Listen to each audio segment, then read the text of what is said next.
नमस्कार मित्रों। आख्या की चौथी अंक के साथ मैं ममता एक बार फिर उपस्थित हूँ। पिछले दिनों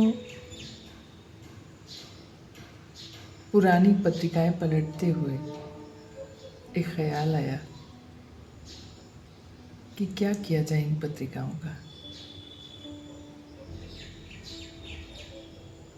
इन्हें रखा जाए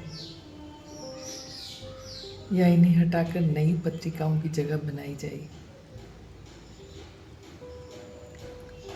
जगह हो तब भी क्या कुछ को अपने से अलग कर लिया जाए? यह प्रश्न हमेशा मन को मथता रहता है। इसी सिलसिले में कथा देश का एक पुराना अंक मिला जो कि रचनाकार ब्रजेश्वर मदान के ऊपर था। अच्छा लगा। एक जगह बहुत सी सामग्री। एक ख्याल ये भी आया कि पत्रिकाओं के विशेष अंक जो किसी रचनाकार पर केंद्रित होते हैं, अगर उनके रहते हुए निकलें तो क्या ज़्यादा अच्छा नहीं होगा? खैर, यह एक विचार करने का विषय है। अक्सर जाने के बाद ही विशेष अंक निकलते हैं।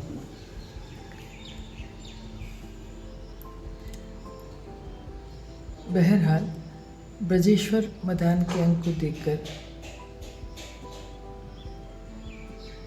अच्छा लगा। बहुत से अच्छे आलेख पढ़ने का सुअवसर मिला। दो का जिक्र करना चाहूँगी। एक तो बेहद प्रिय अर्चना वर्मा जी का आलेख,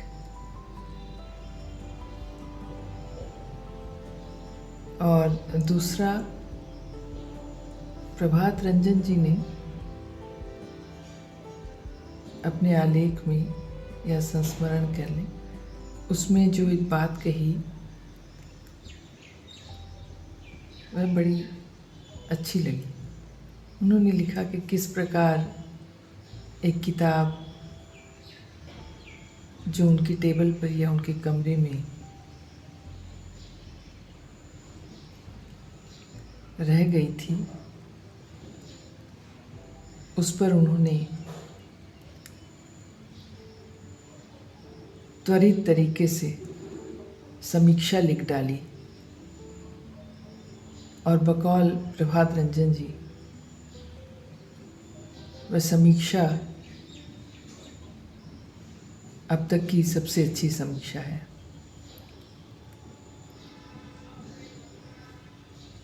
मुझे इस बात ने बहुत आकर्षित किया कि पैनी नज़र कैसे चीज़ों की तह पे चली जाती है। उसके लिए बहुत समय की ज़रूरत नहीं होती है। और दूसरा, अर्चना वर्मा जी के आलेख ने मुझे बहुत आकर्षित किया। मैंने बड़े मन से उसे पढ़ा। उसकी कुछ पंक्तियाँ मैं यहाँ पढ़ना चाहूँगी। वे लिखती हैं, जिन इलाकों में विस्थापन, स्थानांतरण, गतिशीलता न के बराबर हो, केवल वहीं संभव है कि पीढ़ी दर पीढ़ी लोग वहीं रहते चले जाएं। सब लोग सबको जानते हूँ, सबके पास सबकी खबरें लेने देने का साधन हो।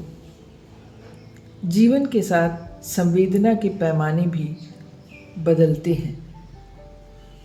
कोई सड़क के किनारे बैठा दर्जी, कोई प्रेस वाला, फल सब्जी की ठेली वाला, रोज़ बरोज़ वहीं मौजूद होने भर के सबब से किस कदर परिचित हो जाता है।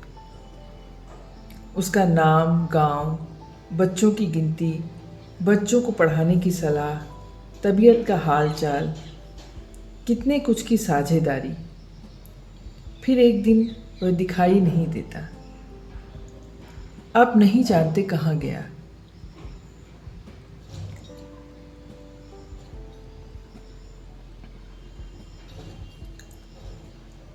पूछते भी नहीं, चरवैती चरवैती। क्या यह संवेदनहीन हो जाने का प्रमाण है? संवेदनशील होते तो क्या कर लेते।